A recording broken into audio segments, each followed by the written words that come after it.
नमस्कार.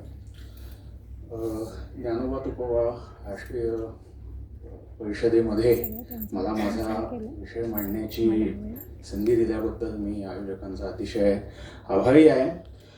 माझ्या निबंधाचा विषय आहे मध्ययुगीन महाराष्ट्रीय संत मंडळी आणि शिलालेख. महाराष्ट्र इतिहास आणि संस्कृतीच्या अभ्यासामध्ये शिलालेखांचं स्थान अनन्यसाधारण आहे. अभिलेखांचा ऐतिहासिक व्यक्तींची चरित्र जाणून घेण्यासाठी खूपच उपयोग होतो. त्यांच्यामुळे भूतकाळात होऊन गेलेल्या व्यक्तींचं अस्तित्व संदिग्ध न राहता त्याला एक समकालीन पुरावा मिळतो.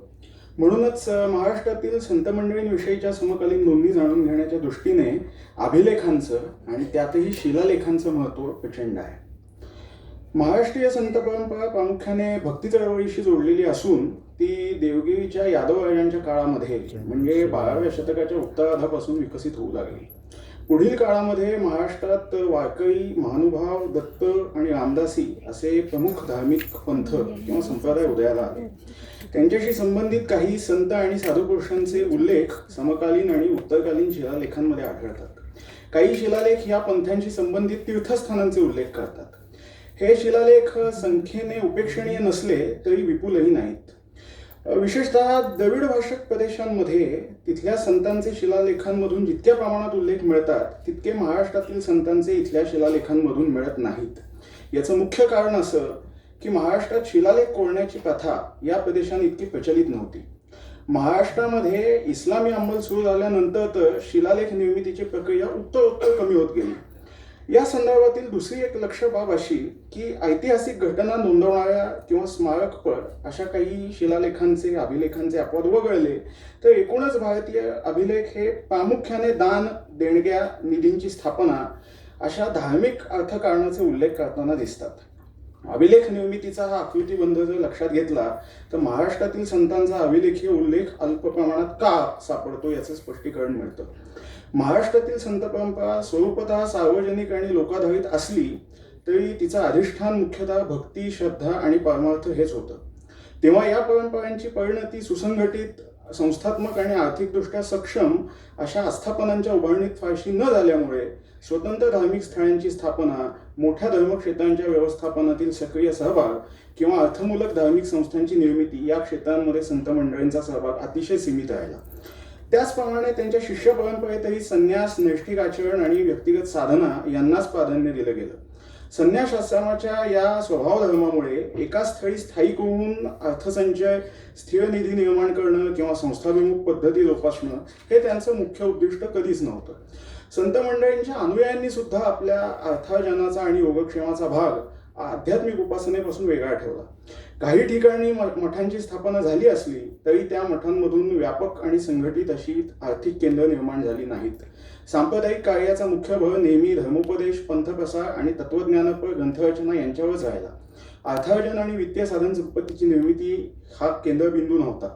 त्यामुळे दैनंदिन उत्पन्न, कायमस्वरूपी ठेवी, अनुदानित जमिनी किंवा वित्तीय तरतुदी असल्या औपचारिक गोष्टींशी निगडीत असलेले संदर्भ जे समकालीन शिलालेखांमधून प्रामुख्याने प्रतिबिंबित होतात त्यांच्यापासून महाराष्ट्रीय संत, त्यांचे शिष्य आणि अनुयायी लांब राहिलेले दिसतात.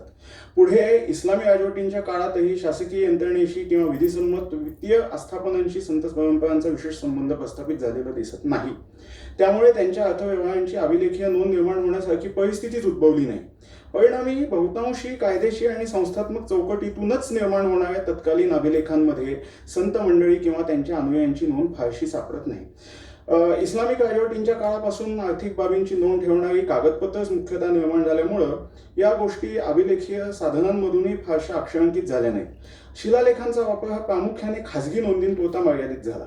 त्यामुळे उत्तर काळामध्ये संतांशी संबंधित जे काही शिलालेख निर्माण झाले ते सगळे याच प्रकारचे आहेत. त्यांच्यामध्ये समाधीच्या किंवा आणखी एखाद्या बांधकामाची किंवा जीर्णोद्धाराची नोंद करणं हाच भाग विशेष करून दिसतो.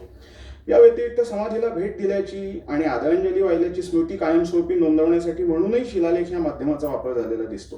संतांशी जोडल्या गेलेल्या वास्तू किंवा मंदिरांवर त्यांच्या साहित्य रचनांमधील काही अंश किंवा स्तुतीपर मजकूर कोरल्याची काही उदाहरणं दिसतात. जवळपास सर्व उपलब्ध शिलालेख हे महाराष्ट्रात असून बाहेरच्या प्रांतात अगदी अल्प आहेत. त्यांच्या भाषा मराठी किंवा संस्कृत या दोनच आहेत. महाराष्ट्रीय संत मंडळींशी अपरोक्ष किंवा परोक्ष संबंध असणाऱ्या शिलालेखांची साधारण पार्श्वभूमी अशी आहे. या शिलालेखांचा महाराष्ट्रातील भक्ती चळवळीच्या आरंभापासून ते इसवी सन 1800 पर्यंतच्या काळातील आढावा आता मी आपल्यासमोर थोडक्यात घेणार आहे. महाराष्ट्रातील संतांचे शिलालेखांमधून येणारे उल्लेख हे साधारणतः 13व्या शतकापासून सापडू लागतात. मात्र त्यात सर्वप्रथम उल्लेख हा कुठल्या संतांचा आहे हे सांगणं सद्य परिस्थितीत तरी शक्य नाही. शिलालेखात निर्दिष्ट असणारे अगदी सुरुवातीचे महाराष्ट्रीय संत यादव काळात होऊन गेलेले असून ते वारकरी पंथाशी संबंधित आहेत. त्यातील ज्ञानदेव आणि नामदेव या दोन्ही संतश्रेष्ठांनी वारीच्या निमित्ताने हरिश्चंद्रगडाला, अकोले तालुका अहमदनगर जिल्ह्यामध्ये आहे, तिथे भेट दिल्याचा उल्लेख तिथल्या एका संस्कृत मराठी शिलालेखामध्ये आलेला आहे. त्याचं संपूर्ण अर्थांतरण आणि आशय हे मात्र काहीसे अनिश्चित आहेत. तरी त्यात ज्ञानदेव आणि नामदेव यांची नावे वाचता येतात. शिलालेखात कालोल्लेख नसला तरी तो या दोघा संतांना समकालीन म्हणजे सन 1290च्या दशकातील असणं शक्य आहे. त्यात ज्ञानदेवांचा उल्लेख निवृत्तीपुत्र असा केलेला असून त्यात पुढे श्रीधरदेव असं आणखी एक व्यक्तिनाम आलेलं आहे. या शिलालेखाचं संपादन ज्यांनी केलं ते डॉक्टर कोलते हे त्या शिलालेखातल्या पुढच्या मजकुराबद्दल खूपच साशंक आहे. त्यांनी निवृत्तीपुत्र ज्ञानदेव नामदेव वारी असं त्याचं वाचन केलेलं आहे, पण नामदेव आणि वारी या शब्दांविषयी त्यांनाही खात्री नाही. त्यामुळे जर खरोखरच तसा मजकूर तिथे नसेल तर माझं वैयक्तिक मत असं आहे की तिथे असलेला मूळ पाठ हा निवृत्तीपुत्र ज्ञानदेव नामाते उधारी असा असला पाहिजे.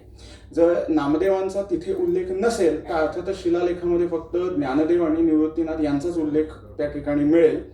पण शिलालेख हा बराच झिजलेला असल्यामुळे त्याच्या पुनर्वाचना व्यतिरिक्त या विषयावर काही फारसं बोलता येणार नाही. ज्यावेळी ते पूर्ण होईल तेव्हाच आपण निश्चयाने काही या विषयासंबंधी बोलू शकू. या शिलालेखात पुढे श्रीधर नावाच्या एका व्यक्तीचा उल्लेख आहे, त्याच्याबद्दल पुढं संदर्भ येणारच आहे. ज्ञानदेवांशी संबंधित दुसरा महत्त्वाचा शिलालेख हा काशीच्या दशाश्वमेध घाटावर असलेल्या ज्ञानेश्वर मठामध्ये असून त्याच्या अग्रभागी संवत 1351 असा कालोल्लेख आणि खाली ज्ञानोबा ही अक्षर असं त्याचं एकूण स्वरूप आहे. ज्ञानदेवांचा किंवा एकूणच कुठल्याही महाराष्ट्रीय संताचा उल्लेख करणारा महाराष्ट्राबाहेरील एक अतिशय महत्त्वाचा आणि कदाचित ज्ञात असलेला एकमेवच शिलालेख हा आहे. हा शिलालेख पहिल्यांदा उजेडात आणण्याचं श्रेय हे डॉक्टर देवीसिंग चव्हाण यांचं आहे. गह खयांबरोबर ते ज्या वेळेला तिथे इतिहास परिषदेसाठी गेले होते त्यावेळेला योगायोगाने त्यांना या शिलालेखाचा शोध लागला होता. त्यामध्ये दिलेला हा जो संवत 1351 म्हणजे सन 1294 हा उल्लेख जो आहे तो कदाचित ज्ञानदेवांच्या काशी यात्रेचा उल्लेख असण्याची शक्यता आहे असं देवीसिंग चव्हाणांचं मत आहे आणि त्याला काही फारसा दिसत नाही प्रत्यवाय. आणि दुसरी अशी गोष्ट आहे की या शिलालेखाचं संपादन म्हणावं असं आजपर्यंत झालेलं नाही. म्हणजे त्याची नोंद आहे, त्याचं वाचन उपलब्ध आहे, परंतु त्याचा ठसा म्हणा किंवा त्याचं एखादं छायाचित्र अजूनही दुर्दैवाने उपलब्ध झालेलं नाही. हा शिलालेखही ज्ञानदेवांना समकालीन असण्याची शक्यता पुष्कळ आहे. ज्ञानदेवांचा उल्लेख करणारा तिसरा शिलालेख हा आळंदी इथल्या एका दीपमाळेवरती संस्कृतात कोरलेला असून तो सन 1734 सालचा म्हणजे मराठी शैलीला आहे. त्याचा विषय हा मराठा आरमाराचे सुप्रसिद्ध सरखेल कान्होजी आंगळे यांच्या पत्नी लक्ष्मीबाई यांनी ज्ञानदेवांच्या प्रसादासाठी दीपमाळ बांधली असा आहे. ज्ञानदेवांना समकालीन असलेले आणि त्यांची भगिनी मुक्ताबाई यांचे शिष्य असलेले प्रसिद्ध योगी चांगदेव यांचा नामोल्लेख करणारे यादवकालीन मराठी आणि संस्कृत असे 2 शिलालेख हरिश्चंद्रगडावरती उपलब्ध आहेत आणि त्यामध्ये त्यांची नावं अनुक्रमे चांगा आणि चक्रपाणी या स्वरूपामध्ये आलेली आहेत. संस्कृत शिलालेखामध्ये चांगदेवांच्या विकटदेव नामाच्या एका शिष्याचाही उल्लेख आहे. चांगदेवांचा उल्लेख करणारे आणखी 2 कालोल्लेख विहीन मराठी शिलालेख नारायणपूर पुरंदर तालुक्यामध्ये पुणे जिल्ह्यातल्या नारायणेश्वराच्या मंदिरामध्ये आहेत आणि त्यातल्या एकामध्ये त्यांचा आणखी एक शिष्य श्रीधरदेव याचं नाव आलेलं आहे. मागे उल्लेखलेला जो हरिश्चंद्रगडावरचा शिलालेख आहे त्यातला श्रीधरदेव आणि हा श्रीधरदेव ही एकच व्यक्ती असण्याची पुष्कळ शक्यता आहे. पण आता या दोन्ही व्यक्तींची विकटदेव आणि श्रीधरदेव नावं ही फक्त अभिलेखांमधनंच मिळत असल्यामुळे त्यांच्याविषयी फारसं काही सध्या परिस्थितीत सांगता येऊ शकत नाही. पुढचा पुरावा उपलब्ध झाल्याबद्दल वरतीच त्याबद्दल काही एक निश्चित भाष्य करणं शक्य होऊ शकेल. नारायणपुरातील शिलालेख हे हरिश्चंद्रगडातल्या शिलालेखांनंतर कोरलेले आहेत असं त्यांच्या लिपीवरनं दिसतं. त्याच्यामध्ये काही अक्षरांची वर्ण ही मोडी लिपीतल्या अक्षरांशी मिळती जुळती अशी आहेत. चांगदेवांच्या प्रत्येक शिलालेखामध्ये त्यांचा उल्लेख करणाऱ्या प्रत्येक शिलालेखामध्ये त्यांचे उपास्य दैवत असणारे वटेश्वर जे शिवस्वरूप त्यांचंही नाव आलेलं आहे. आणि हरिश्चंद्रगडावरच्या एका गुहेमध्ये नंदनाथ आणि गयनाथ अशीही नावं कोरलेली आहेत. यातले गयनाथ म्हणजे निवृत्तीनाथांचे गुरु गहिनीनाथ असल्याचं एक मत मांडलं गेलेलं आहे, पण त्यालाही उपोद्बलक पुरावा उपलब्ध नाही. त्यामुळे ही कल्पना सुद्धा निर्णायक पुराव्याअभावी कल्पनाच राहते, ते सत्य म्हणून स्वीकारणं अवघड आहे. हे नंदनाथ आणि गयनाथ नाथ पंथाशी संबंधित कुणीतरी योगी असण्याची शक्यता आहे आणि ते महाराष्ट्रीयच असावेत असं सुद्धा म्हणण्यासारखं साधन आपल्याकडे उपलब्ध नाही. 13व्या शतकातले आणखी एक अतिशय प्रख्यात संत म्हणजे गोळा कुंभार यांचे जन्मगाव असणाऱ्या तेरला त्यांच्या समाधीवर मंडप बांधल्याचा उल्लेख करणारा एक कालोलेखविहीन मराठी शिलालेख आहे आणि त्यात त्यांच्या नावाचा उल्लेख गोळा गोवा असा केलेला आहे. शिलालेख बहुतेक 15व्या-16व्या शतकातला म्हणजे बहमनी काळामधला आहे. ज्ञानदेवांचे आजोबा गोविंद पंत यांचा उल्लेख करणाराही एक शिलालेख बीडमध्ये आहे. तो समाधीलेख आहे, पण तो 8व्या शतकातला आहे आणि त्याचं वाचन मात्र अजूनही झालेलं नाही. सुरुवातीच्या या शिलालेखांनंतर संतांचा उल्लेख करणारे शिलालेख संख्येने कमी होत जाऊन पुढे शिवकाळानंतर मात्र त्यांची संख्या पुन्हा एकदा वाढताना आपल्याला दिसते. प्रारंभिक संत मंडळीनंतर परवर्ती काळामध्ये होऊन गेलेल्या वारकरी संतांमध्ये एकनाथ महाराजांचा अग्रक्रम आहे, परंतु त्यांचा उल्लेख करणारे शिलालेख हे त्यांना समकालीन नसून ते बरेच उशिराचे आहेत. पैठण येथल्या नाथ मंदिरामध्ये कृष्णदयाळनव ज्यांचा काळ साधारणतः सन 1674 ते 1740 असा आहे, त्यांनी रचलेल्या मराठी एकनाथ स्तवन दशकामधले 10 श्लोक कोरलेले आहेत. नाथ पंचकामधले आणखी एक ख्यातनाम संत जनी जनार्दन यांच्या भूम धाराशिव जिल्ह्यातल्या समाधीच्या वृंदावनावरती एक कालोलेख विहीन पण त्यांच्या समाधीनंतर लगेचच कोरलेला असा एक संस्कृत शिलालेख आहे आणि त्याच्यात त्यांना नमन केलेलं आहे. त्यात गीतेतल्या 11व्या अध्यायातला 36वा श्लोक स्थाने ऋषिकेश तव प्रकृती अशा प्रकारची सुरुवात असलेला हा सुद्धा उद्धृत आहे. जनी जनार्दनांच्या बीडमधल्या पाटांगण मठातल्या प्रतीक समाधीवर हाच मजकूर उत्कीर्ण आहे आणि त्यात आलेला कालोलेख पाहता त्यांच्या पहिल्या वार्षिक पुण्यस्मरणाच्या 15 दिवस अगोदर ही समाधी उभारली गेल्याचं आपल्याला त्यातून लक्षात येतं. या दोन्ही शिलालेखांमध्ये त्यांचे गुरु ढुंढिराज यांचंही नाव आलेलं आहे. भूम येथे जनी जनार्दनांच्या पादुकांच्या ठिकाणी सुद्धा श्री जनार्दन अशी अक्षर कोरलेली आहेत आणि तिथेच त्यांच्या समाधीच्या कठड्याचं बांधकाम 13 फेब्रुवारी सन 1702 शुक्रवार या दिवशी झाल्याचा उल्लेख करणारा एक संस्कृत मिश्रित मराठी शिलालेखही कोरलेला आहे. जनी जनार्दनांचे शिलालेखी उल्लेख हे मात्र एकनाथांच्या उल्लेखांपेक्षा जुने आहेत. स्वतः कृष्णदयाळनव ज्यांनी एकनाथ स्तवन दशक रचलं त्यांचाही समाधीलेख पैठणला आहे. त्याच्यामध्ये 13 नोव्हेंबर सन 1740 अशा दिनांकाचा उल्लेख आहे आणि एकनाथांनंतरचे प्रख्यात संत आपल्याला सर्वांनाच माहिती आहे जे संत सूर्य तुकोबा आणि तुकाराम महाराजांचा उल्लेख करणारा सुद्धा एक शिलालेख पुणे जिल्ह्यात मोशीजवळच्या त्यांच्या पादुकांवर कोरलेला आहे. तो साधारण 8व्या शतकातला असून त्याच्यावर तुकाराम बुवा अशी अक्षरं कोरलेली आहेत. हाही शिलालेख मराठाकालीन आहे. तुकोबांचे एक टाळकरी शिवजी कासार आणि त्यांचे बंधू काळोजी यांनी बारव बांधल्याचा उल्लेख करणारा एक मराठी शिलालेख पुण्यातल्या लोहगाव जवळ आहे आणि त्यातला काळ हा 1 नोव्हेंबर सन 1612 रविवार असा आहे. वारकरी पंथानंतर त्याच काळामध्ये जोडीने उदयाला आलेला महानुभाव पंथ हा एक अतिशय महत्त्वाचा महाराष्ट्रीय धर्मसंप्रदाय आहे. त्याच्याशी संबंधित असणारे काही शिलालेखही उपलब्ध आहेत. 15व्या शतकाच्या उत्तरार्धातला महानुभाव संत कवी नवरस नारायण याच्या संबंधीचा एक मध्ययुगीन शिलालेख जळगाव जिल्ह्यातल्या अमळनेर तालुक्यात असणाऱ्या कोंडावळ नावाच्या गावातील आहे आणि तिथल्या एका बावेवर तो कोरलेला आहे. हा शिलालेख अजूनही अप्रकाशित असला तरी सुद्धा एका पूर्वकालीन मराठी कवीची नोंद करणारा शिलालेख म्हणून तो अतिशय महत्त्वाचा आहे.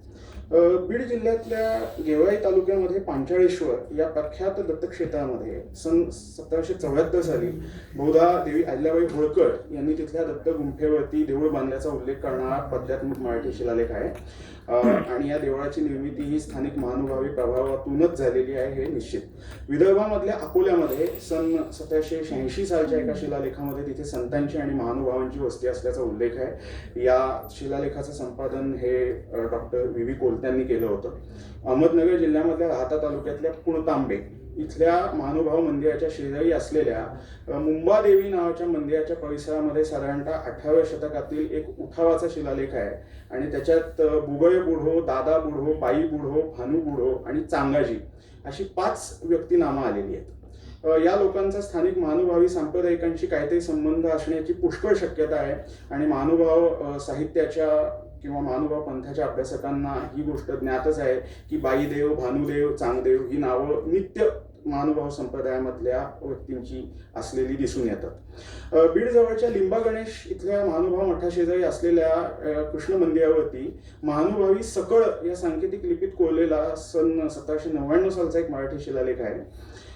महानुभाव पंथाप्रमाणेच प्रामुख्याने शिवकाळामध्ये समर्थ रामदास स्वामींच्या शिकवणुकीमधून प्रवर्तलेल्या रामदासी पंथामधल्या व्यक्तींचे उल्लेख करणारेही काही शिलालेख आपल्याला सापडतात. त्यातले शिलालेख हे प्रामुख्याने समाधिलेख या सदरात मोडणारे आहेत. समर्थ शिष्य कल्याण स्वामींचा उल्लेख करणारा एक पद्यबद्ध मराठी शिलालेख भूम इथल्या कल्याण स्वामी मठामध्ये असून त्याचा काळ सन 1754 हा आहे. त्यात कल्याण स्वामींच्या हरी भूमकर नामक एका शिष्याने त्या वर्षी स्वर्गागमन केल्याचाही संदर्भ आहे. कल्याण स्वामींचा उल्लेख करणारा आणखी एक शिलालेख हा सन 1773 सालचा असून तो परांडा तालुका धाराशिव जिल्ह्यातला इथल्या डोमगाव इथे असलेल्या कल्याण स्वामींच्या समाधी मंदिरात आहे आणि त्यांची स्तुती करणारा शालिनी वृत्तातील एक श्लोक त्याच्यात कोरलेला आहे.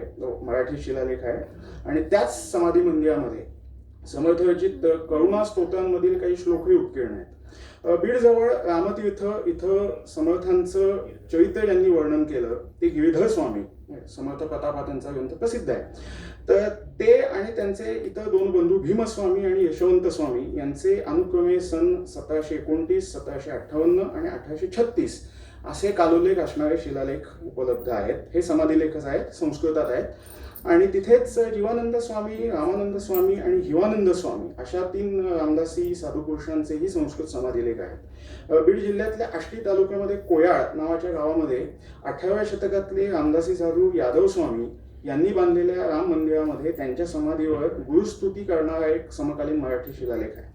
मराठीशाहीमध्ये रामदासी सत्पुरुषांना राजाश्रय मिळाल्याचं अशा समकालीन साधनांवरून दृष्टीस पडतं. या उपलेखित महत्वाच्या पंथांव्यतिरिक्त आणखी काही पंथ, मग त्याच्यामध्ये गाणपत्य असतील, त्यांच्याशी संबंधित असलेल्या काही सत्पुरुषांचेही शिलालेखीय उल्लेख आहेत. त्यात सगळ्यात महत्वाचं उदाहरण म्हणजे चिंचवडचे मोरया देव, मोरया गोसावी यांच्याशी संबंधित काही शिलालेख तिथे त्यांच्या समाधी मंदिरामध्ये आहेत.